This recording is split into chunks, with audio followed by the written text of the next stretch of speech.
Bismillahirrahmanirrahim. Di depan kita sekarang ni ada satu lagi buku, iaitu buku Mu'jam Qawaid Lughah Arabiyah. Mu'jam.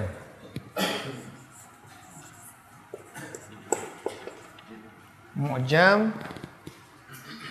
Qawaid Al-Lughah Al-Arabiyah.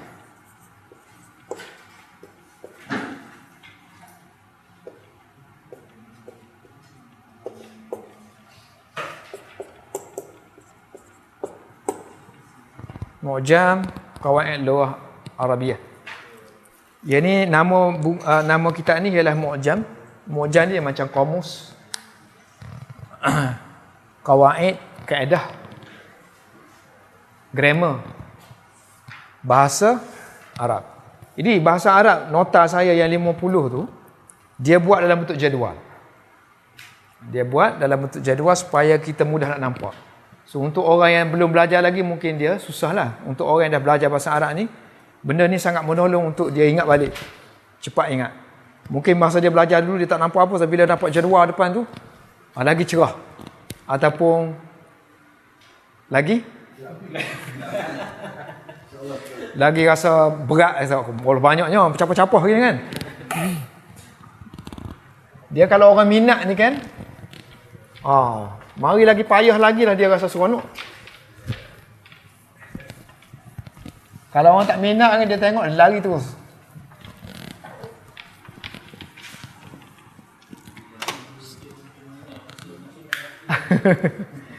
So dia ditulis oleh seorang yang bernama Anton Dahdah. Kau tengok atas tu, Anton Dahdah. Kemudian ditulis Safir. Safir artinya duta. So dia pernah menjadi seorang duta orang Lebanon, menjadi duta di Brazil. Dan dia bekas askar,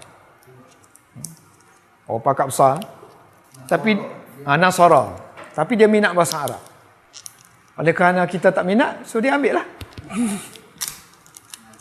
Dia minat bahasa Arab, dan hasil daripada minat dia tu, dia jadikan satu jadual. Dan bila saya tengok, dia sangat bermanfaat lah. Dan rujukan-rujukan yang dia buat pun, sebagaimana saya sebut hari tu, rujukan-rujukan yang mu'tabar. Semua dia ambil daripada kitab-kitab yang besar-besar yang ulama-ulama kita tulis. Cuma dia tolong buat jadual je. Cuba kita tengok muka surat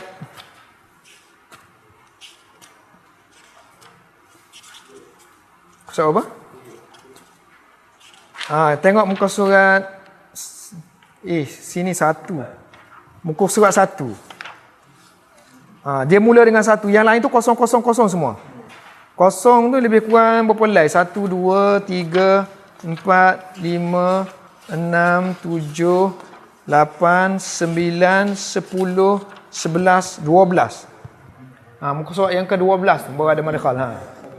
Madkhal am. Madkhal am artinya introduction, tapi general introduction.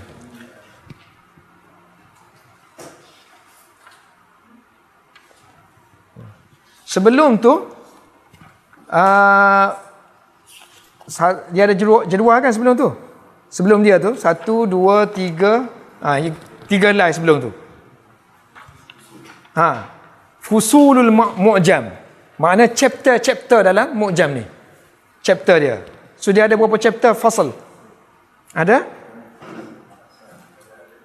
Ada 14 chapter. Jumpa? Anda tengok sini.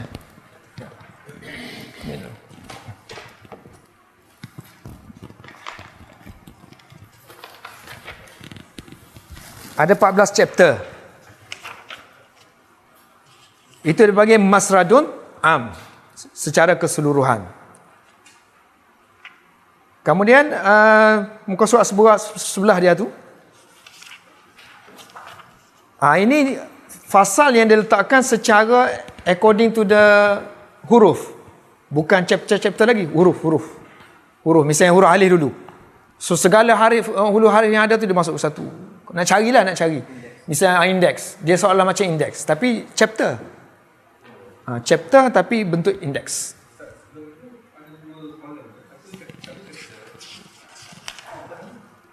Satu chapter.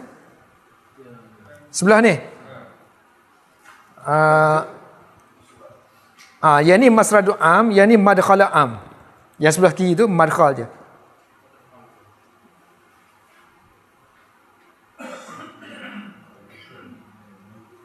Oh no. Fasal dengan tajuk dia. Fasal sani, tak, dia kira ni lah. Al-fasal awal satu ni ialah madkhal. Al-fasal sani ialah huruf. Gitu. Nama tajuk chapter. Sebelah kiri tu kan. Nama dia punya tajuk chapter dia. Okey, yang sebelah Al-Khamis, atas tu dia tulis Al-Khamis. Sini Ar-Rabi'. Dia bagilah maknanya dia bagi dia introduction dia ni dia bagi 1 2 3 kan. Apa dia? Al-Khamis. Atas tu Al-Khamis kan. Al-Khamis artinya sebelum dia tu Ar-Rabi'. Kan? Al-Rabi'. Okey, kalau kita pusing lagi awal lagi, itu introduction dia kan dia tulis panjang-panjang tu kan. Introduction ini As-Salis. Sebelum As-Salis tu ada lagi introduction dia. As-Sani. Sebelum As-Sani tu ada kata-kata hikmah dia itu Al-Awwal tu dia tak tulis pun.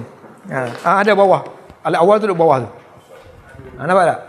So sekarang ni kita di Al-Khamis. So Al-Khamis sampai Al-Khamis ada 2. Ada satu aja. Kemudian As-Sadis.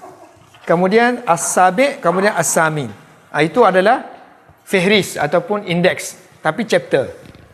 Ikut huruf. Mula-mula alif. Kemudian ba. Misalnya kalau kita nak cari isim, so kita kena cari atas ni dulu. Isim untuk cari tajuk. Tapi kalau indeks keseluruhan duduk belakang ni. Indeks secara keseluruhan. Duduk belakang sekali. Indeks ni indeks tajuk je. Dan alif lam dia tak kira alif lam. Al tak kira. Dia kira yang mula tu. Misalnya kalau kita nak cari nahwu kan. Misalnya kalau dalam buku ni tulis an-nahwu. Kita cari nun dalam indeks ni. Cari nun. Lepas tu barulah masuk al-madkhal am.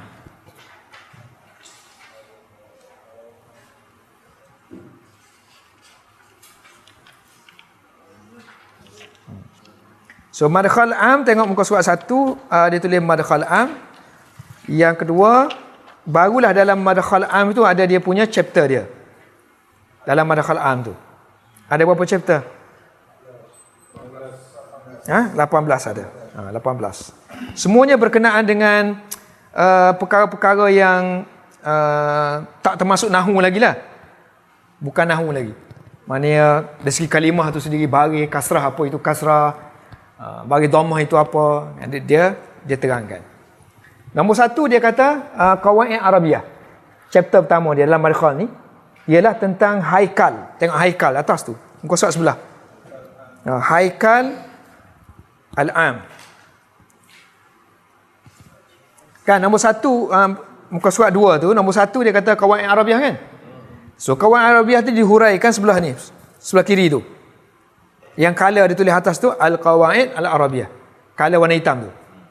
Kemudian yang putih dia tu barulah al-haikalu, al-amu, at-taqsimat, li taqsimati saraf wan nahwu.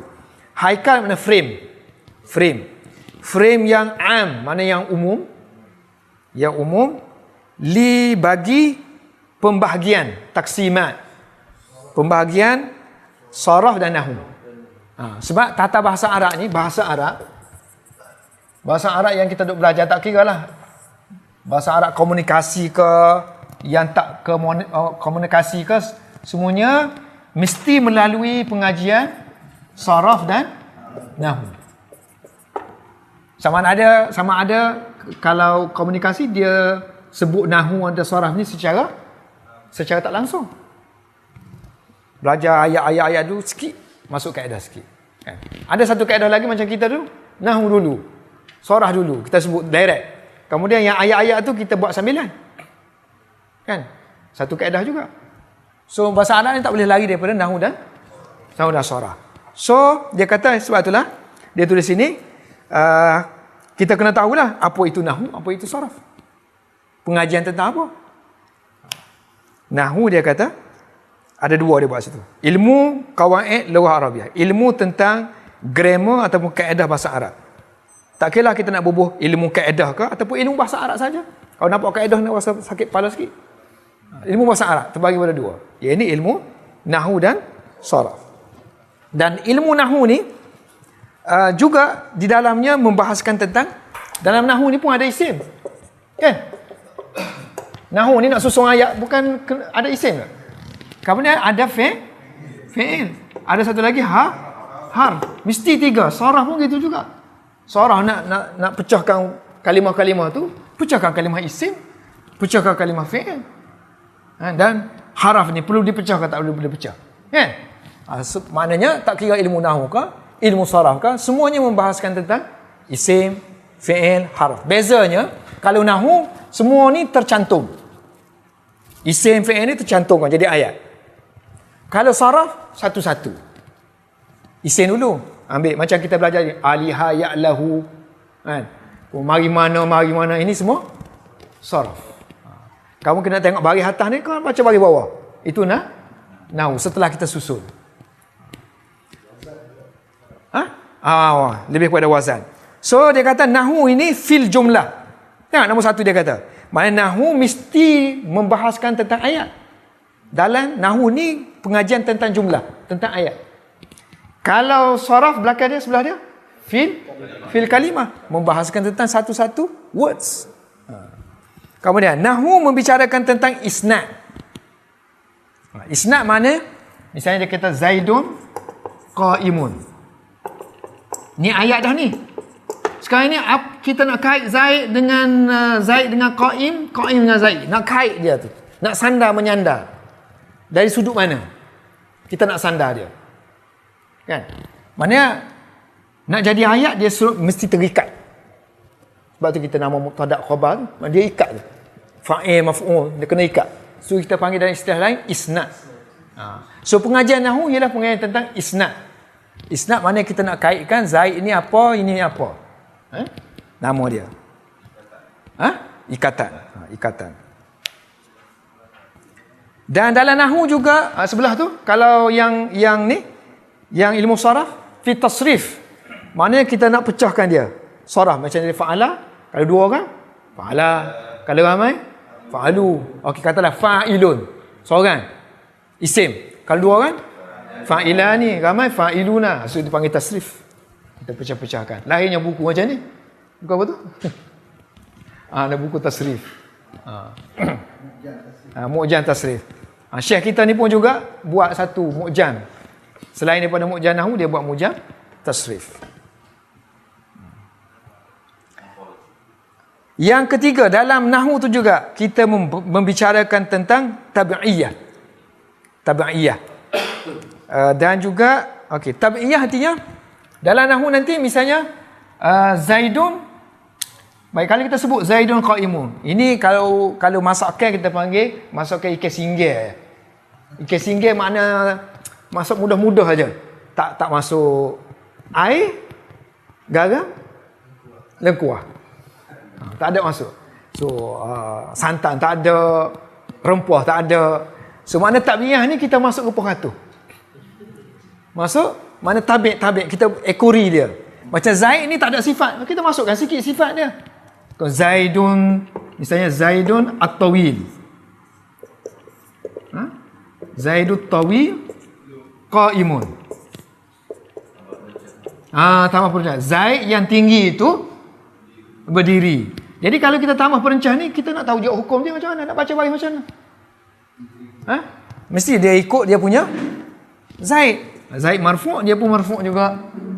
Zaid bagi atas, dia bagi bawah. Zaid ni ma'rifah, dia pun kena ma'rifah. Itu kita panggil tabi'iyah, hukum dia.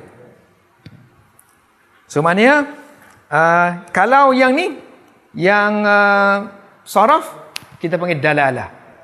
Dalalah maknanya setiap kalimah ni dia nak tunjuk apa? Dia nak tunjuk mufrad ke, dia nak tunjuk muannas ke, dia nak tunjuk apa? Itu maknanya dari segi kalimah, dalalah dia. Dia nak tunjuk jamak ke, dia nak tunjuk jamak secara jins ke, ataupun jamak tu secara istighraq ke.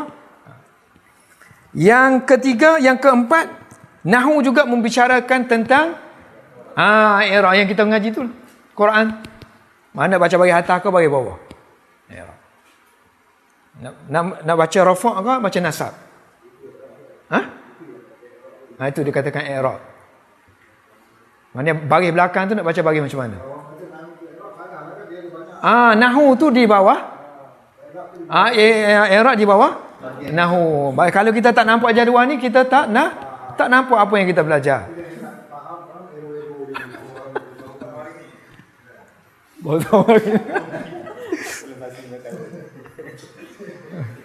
Okey, kalau nahwu membicarakan tentang i'rab, kalau kalimah tu sendiri, kalimah kalau dia single, dia mabni. Mabni. Ya. Kalau dia belum lagi masuk ayat, dia mabni. Dia tetap baris tu. Kata Zaidun lah kan. Fil bina. Ataupun sini fil bina artinya bukan mabni, tapi saya rasa bukan mabni sini. Fil bina artinya morfologi dia. Bina dia.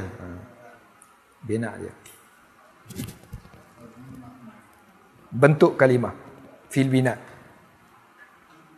Okey, kita pergi satu-satu. Tengok tengah-tengah tu isim.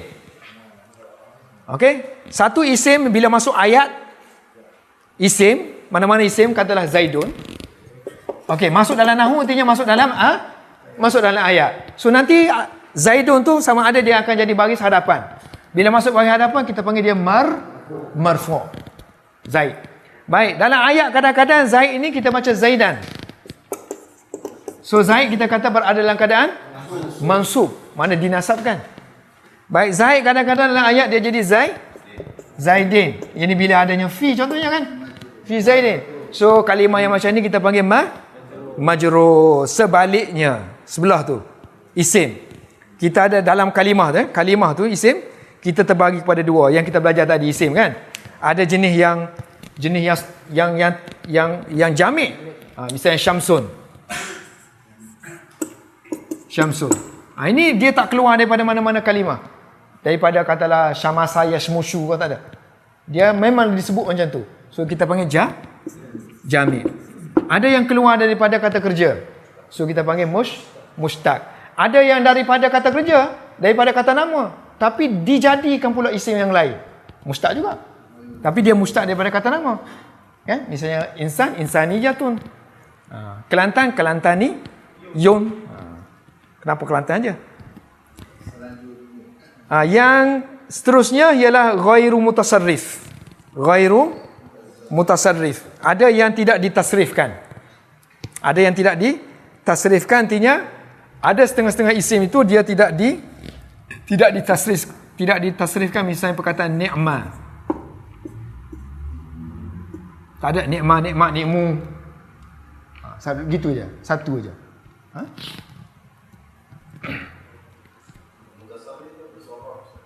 Saraf apa? Ghairu mutasarrifin. No, ghairu mutasarrifin ni makna dia ghairu munsarif kot.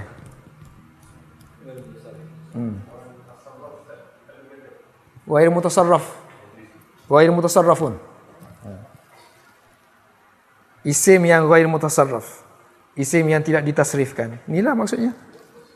Yang tidak dipecahkan. Ataupun fitasrif.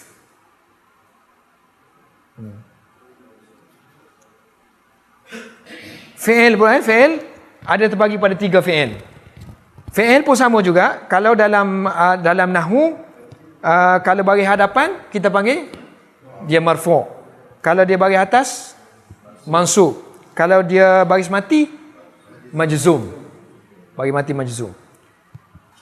Tapi kalau dalam ilmu saraf, kita hanya belajar tentang dia punya ni aja. Past tense, present tense aja. Ini sirah madi kita panggil. Ini sirah mudhari'. Ini sirah amar. Kita boleh sirah aja. Itu namakan dalalah. Mana kalau bentuk macam ni, bentuk macam ni dia menunjukkan apa? Menunjukkan fi'il madi. Kalau macam ni, dalalah dia menunjukkan apa? Mudhari'.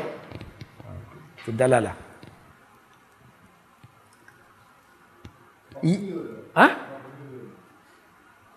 Mana?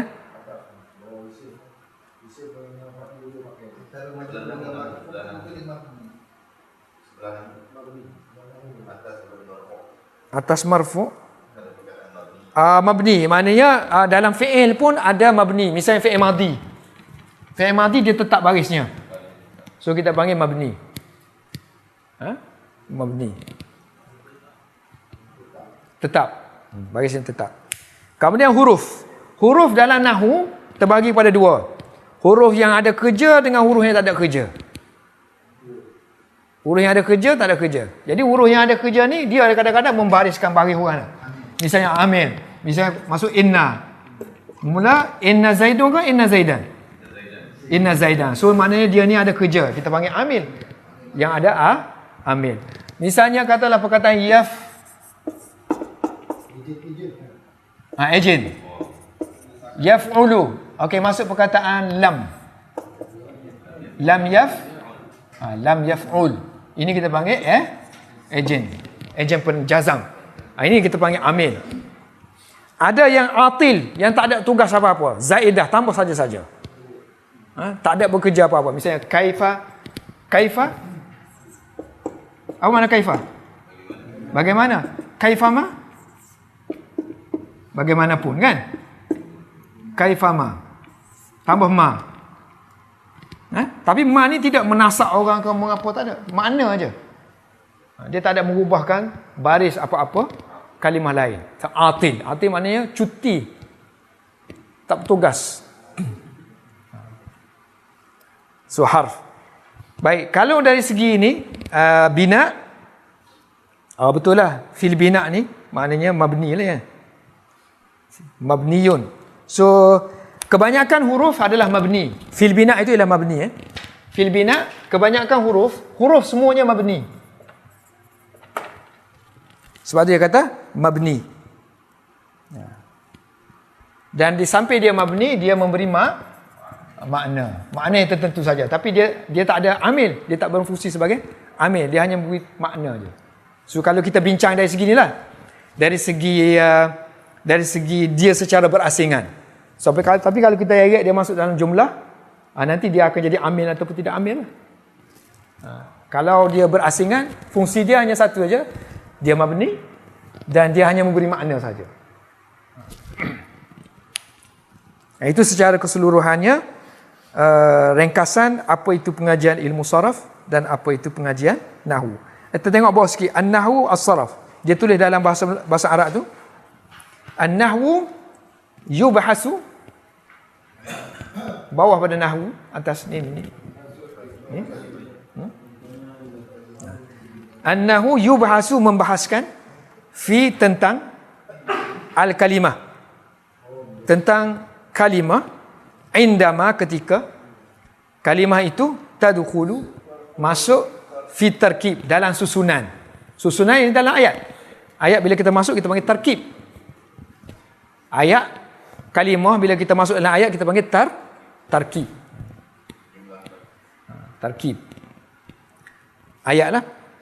As-sarf yubhasu. Yubhasu ke yabhasu? Membahaskan. An-nahwu yabhasu. Membahaskan. As-sarfu yabhasu, membahaskan. Membahaskan tentang fi al-kalimah qabla, sebelum, an tadkhula, masuk, sebelum ia masuk ke dalam susunan ayat, fi tarkib. Sekarang dah faham. Sarah ni mana belum masuk ayat. Nahwu dah masuk ayat.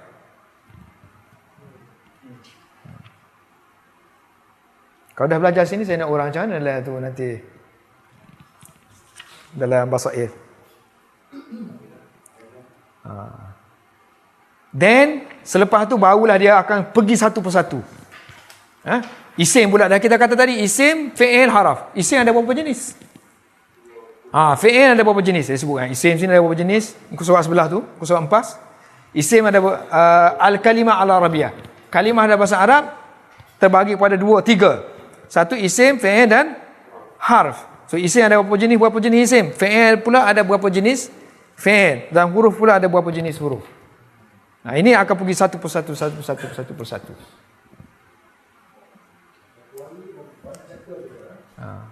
Satu hari boleh banyak chapter.